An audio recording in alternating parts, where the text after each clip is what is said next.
Empire.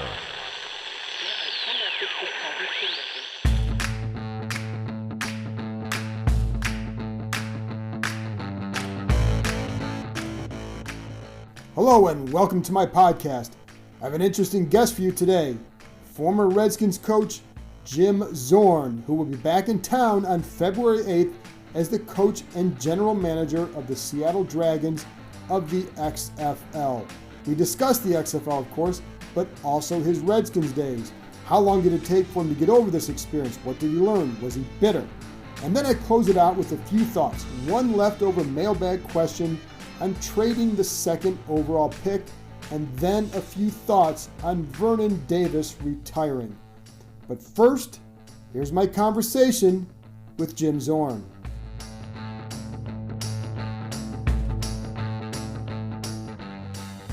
And now I'm joined by the Seattle Dragons general manager and head coach and former Redskins coach Jim Zorn.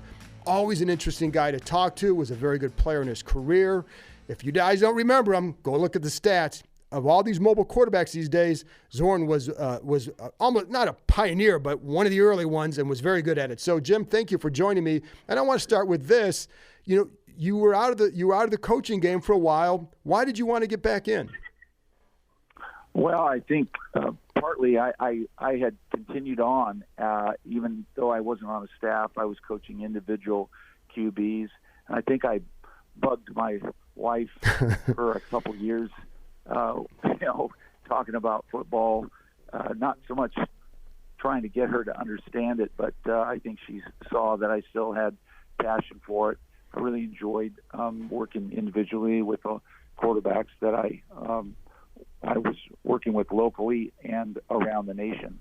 So when the opportunity of this league came up, Oliver Luck really was one of the key reasons that I came into the league, because he had to finally convince me that there was a team going to be in Seattle, and he gave me the opportunity to be the head coach of it, and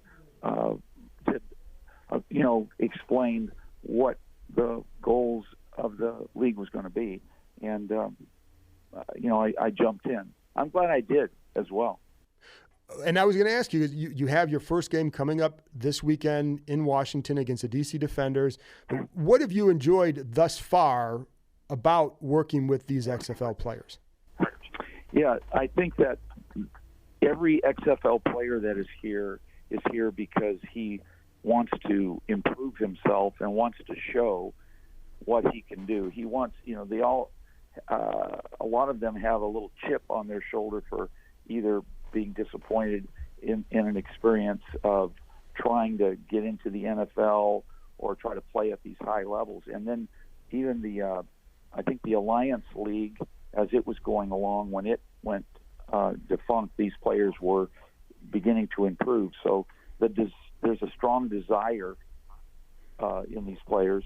And then the other part of this thing is to see my coaching staff, or all these coaching staffs, I'm sure, have coaches that either have been out for a year, right, or they've gone from the NCAA to the XFL now and trying to work their way in their careers to win championships wherever they're at a higher level.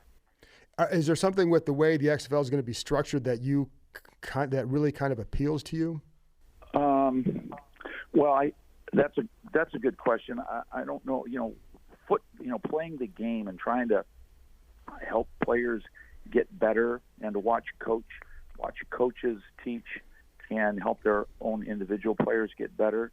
That's a big part of it. I don't know if it's especially the XFL, right, if you will. What I love about how the league is growing and evolving, if you will, is we have got a pretty good motto, if you think about it. One of the things that Vince McMahon, who owns the league, started was for the love of the game, actually for the love of football. And that's a big part of it with our players and our coaches. You have to really love it to play this game, because it it's really hard to work together as a team and to do this over and over. You know, our job is to help our players punish themselves, right. and make sacrifices and things like that. And you got to love that part of it to be able to do it for a long period of time. There's also, I'm guessing, something with your nature seems to be somebody who's not afraid to try something new. I mean, I'd forgotten some of the stuff that you used to be involved in, like college badminton. You're on the college badminton team. You're speed skating. You know, you're one of the first guys riding the Zamboni machine. You seem to like to do some different things, and I wonder if that part appealed to you too, to be part of a startup like this. Yes, you have researched me way back. You're right, and I have done all those things. Really enjoyed them, but that's really an interesting aspect, because I think my wife tells me all the time, you know, why do you want to take a risk with all these new things? And I guess number one, I do take risks, but you know, life's about that. I try to stay alive, right? I'm not taking risks for to risk life, limb, and family, but I do like to try new things, and I like to follow through. Right. That's really one of the things as well. I like to get better at these new things you try, because I know in the beginning it could be embarrassing. When you start surfing, it's not like you just get up, and you got to be willing to be embarrassed a little bit before you can really get better and show what your real talent is. Absolutely. I'm curious too, during this interim when you're coaching, you know, the individual quarterbacks and all that, did you try to get back into the NFL? Oh yeah, I have. And some of the opportunities I have just turned down because it's not just getting it at all costs. So I've turned down certain situations. Okay. But I guess the right situation, there wasn't any real solid situation that would come up where I felt like, yes, this is for me. If one came up in the future, who knows? I'm still I still feel like, you know, I think maybe not all guys, but in my mind, shoot, I could still play. Right. I'm sniffing because it's probably not true, but you know, in your mind, you kind of get this idea that you can just continue on. So passion's there. I'm not doing it because I feel like I can't do anything else. I do feel like I'm, it's a significant time in these young men's lives, and I'm hoping to influence it in a positive way and help these coaches come together and improve their skill level, and maybe they'll get to other places. Right. So I'm only concentrating on what I'm doing right now. Sure, and that's all. That seems to be what you've always done. But when you're talking about like even just like looking at the right spots, I mean, is it more? Are you looking for? Were you looking for a specific position title, OC, or just like more of a team fit, or what is it? Yeah, I would think my skill set is coaching, teaching, being having responsibility, and that's what I would be continuing to look for. Okay. And if it's a perfect situation, great. But that's not really what why you take a job. It's not trying to set things up. It's really trying to grow into the staff you're right. in and what you're doing, and becoming better each day. That's the idea of being a part of the staff. What did you learn about yourself after coaching in Washington?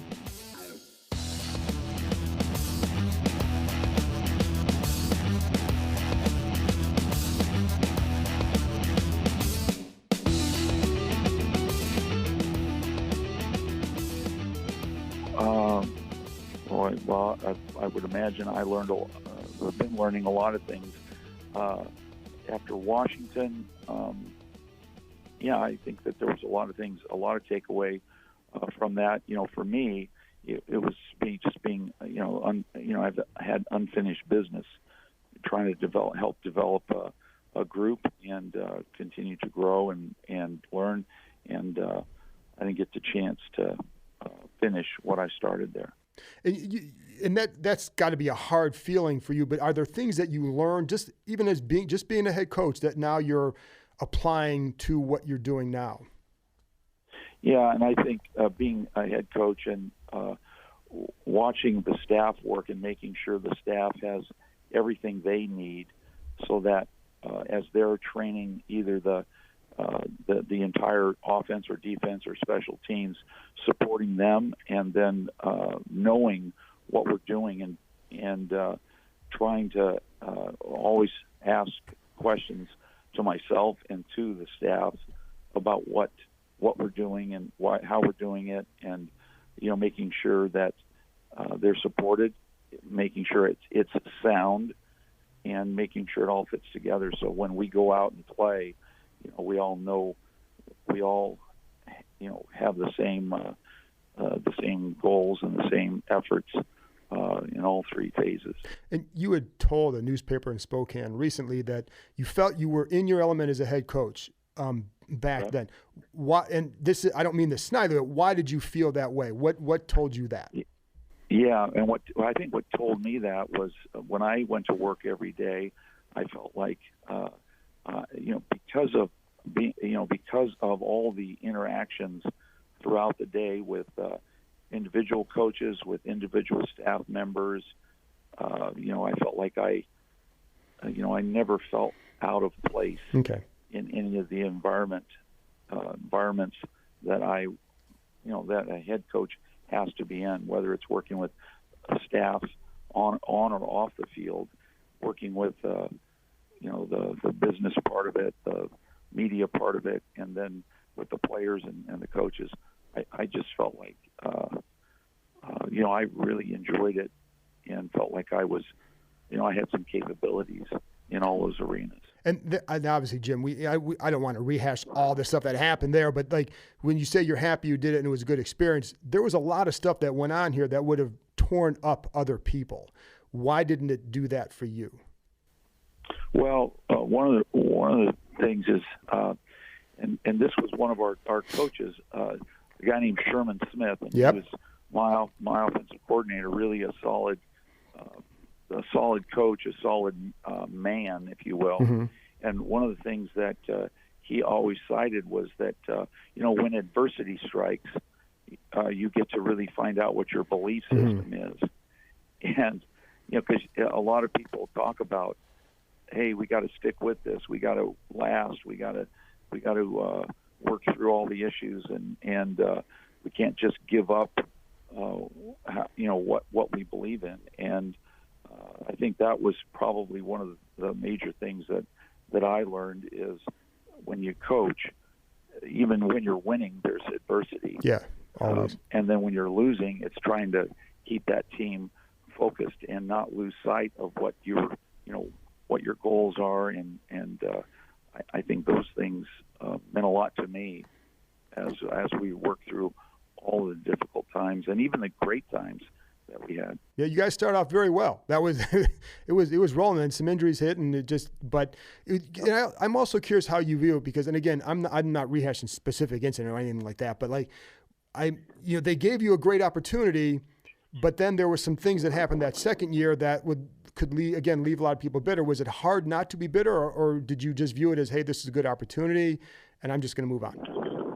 Well, I didn't take light of anything that happened, but I didn't want to hash it out through media and through just trying to complain about or have excuses about what didn't happen or what happened and all that kind of stuff. And I think if you dig, you can see kind of things that did happen. So it's not about just shaking the dust off my feet or clapping my hands and moving on.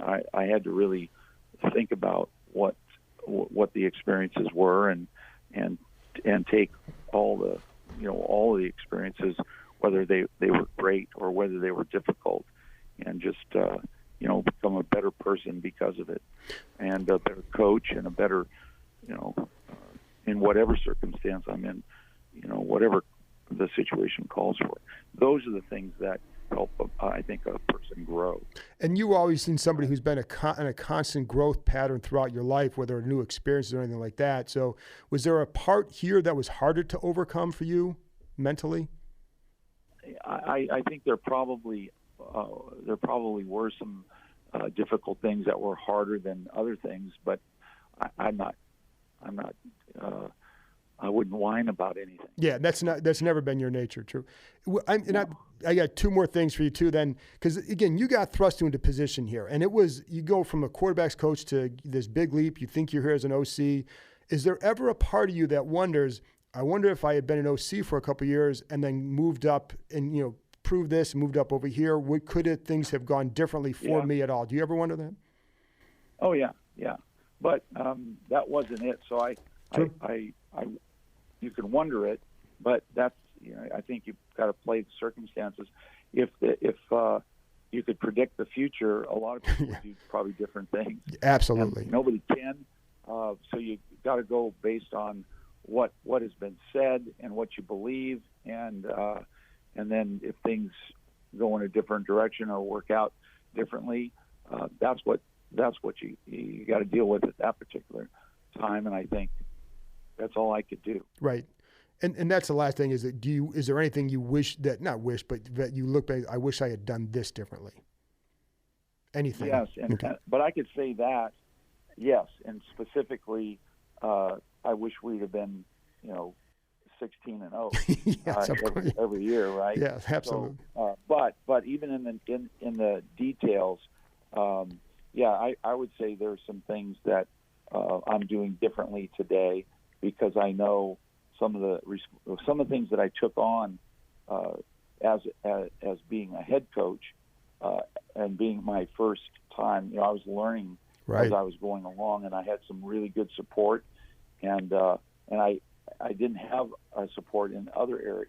Right. So, I would do I could do things differently from that standpoint, and I'm doing them now, or trying to do them better. Like what? And I have a different kind of support because I'm older, I guess, and right. I learn from my mistakes. But I could say that about everything, even as an NFL player, as an NFL quarterback. When life's circumstances don't necessarily, it's not roses for any football player, because every football player has to work hard. You have to have a toughness, and you have to be able to get better all the time and maintain your talent. Not just maintain your talent, but you really have to get better every single year, because there's great athletes that are coming to take all those positions away from the guys that are there. So you got to play.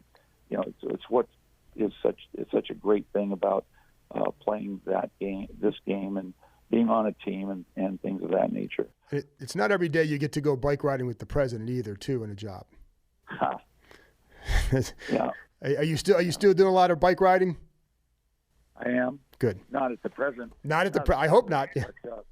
But before before we went to camp, I was doing a lot. There's a lot of riding up here. Oh yeah. And I'm still exploring. That's great. Again, that's your nature. Jim, listen, I appreciate you taking some time out to talk with me. It was great catching up with you, and good luck with the coaching the RSL, and good luck this Saturday. Hey, I appreciate it. I will see you there. After this break, I'll be back with some thoughts on trading the second pick, as well as some on Vernon Davis.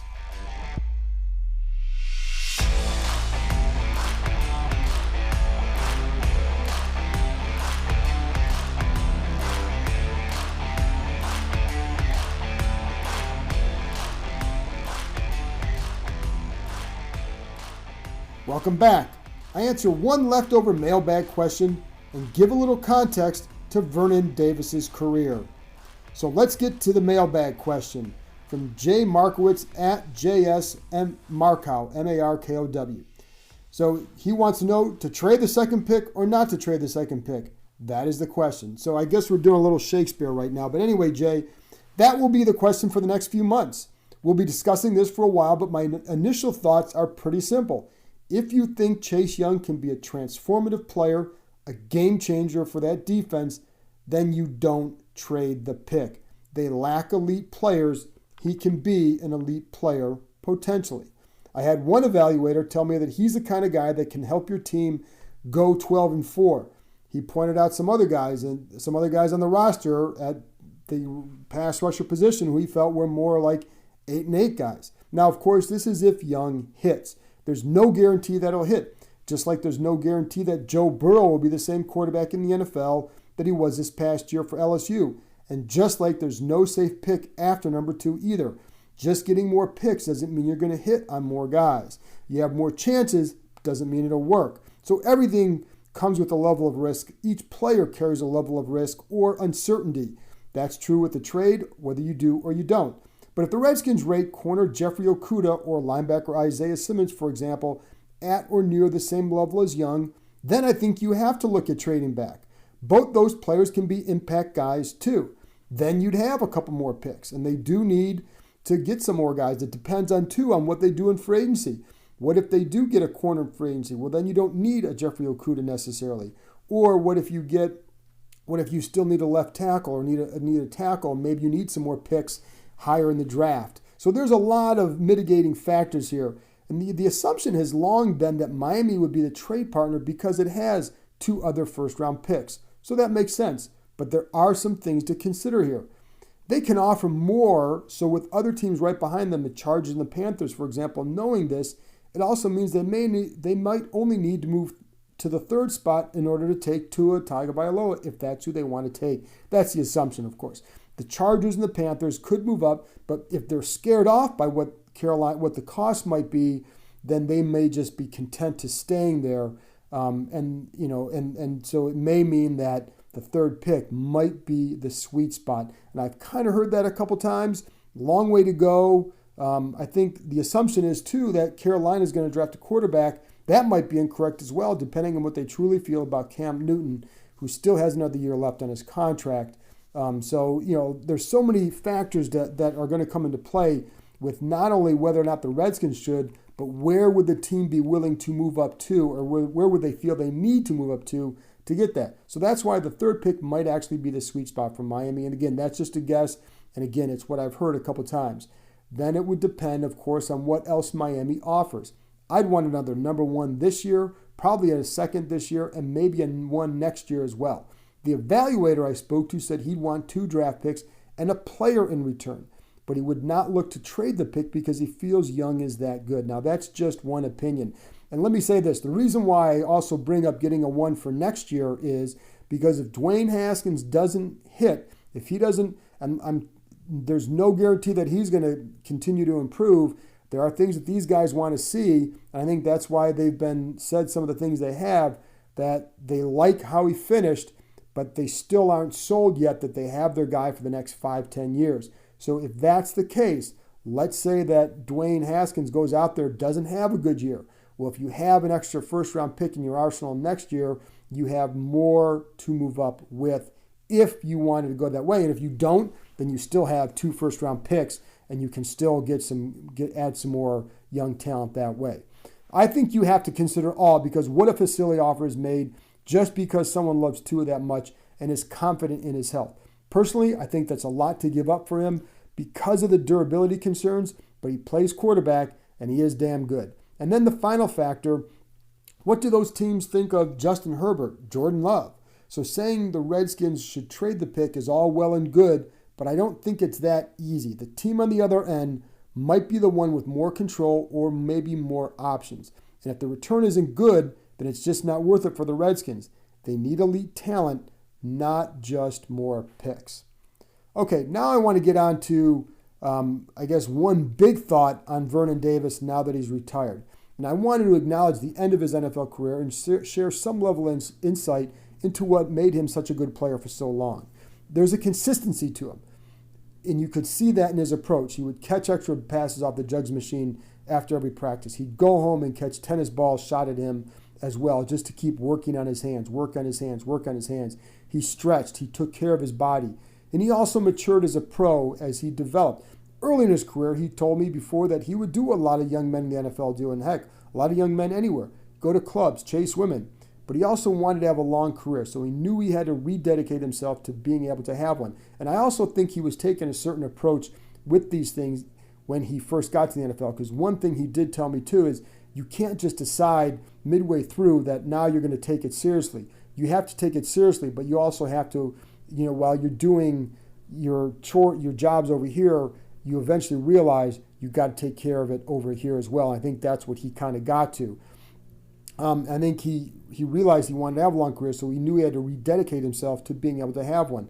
Later, while in San Francisco, he also realized that he was starting to have too many things outside of football. When the Redskins signed him, I had some people tell me that they felt he was done because he had so many outside interests.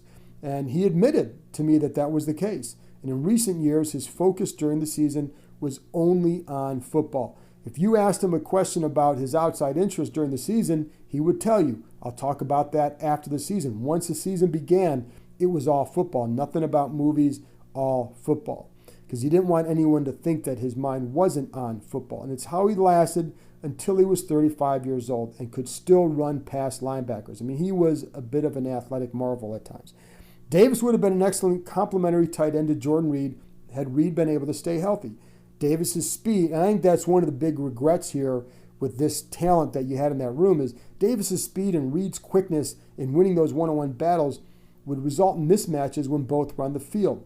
Big plays, that's when you get some big plays. But when Davis needed to play Reed's role as he had too often, he couldn't win as quickly off the line. And there were plays and examples of plays where I'd see Davis try to set the linebacker and cut in, cut back out, and it's a route that it's something that Jordan Reed does exceptionally well, but not Davis. He wasn't quick, he was fast. So that those quick steps, he sometimes could not create the separation, and it would lead to passes that should have been open but weren't. But when he's paired against a linebacker, you could see him running past him for a long game. He was, again, an amazing talent. That consistency showed with how he dealt with everyone in the building, including the media. He was always smiling. If you said hello to him, he would smile and say hello back. He would ask how you're doing. He was always upbeat, always cordial. If you only wanted to know, when you were interviewing him, if you only wanted to know what made, say, like the defense they were playing that week good, he would give you a soundbite that TVs could run with, and that would work okay. If you pressed him for more details, well, there weren't always more details that he could give. And so I think there was sometimes you're like, okay, there were some just sound bites. But if you asked him about various aspects of the position or about something he was passionate about with football, that's when you'd see the real Davis, when you get some really good answers. He was, and so I think that's why, to me, all those reasons are why he was fun to cover and a true professional, and he's earned a good send-off. Well, that's it for this week. A big thank you to Jim Zorn for joining me and to the Seattle Dragons PR chief, Jim Chrisman, for lining it up. Check out the XFL. I know I'm going to do that a couple times just to see what it's about. And as always, thank you for listening. Talk to you soon.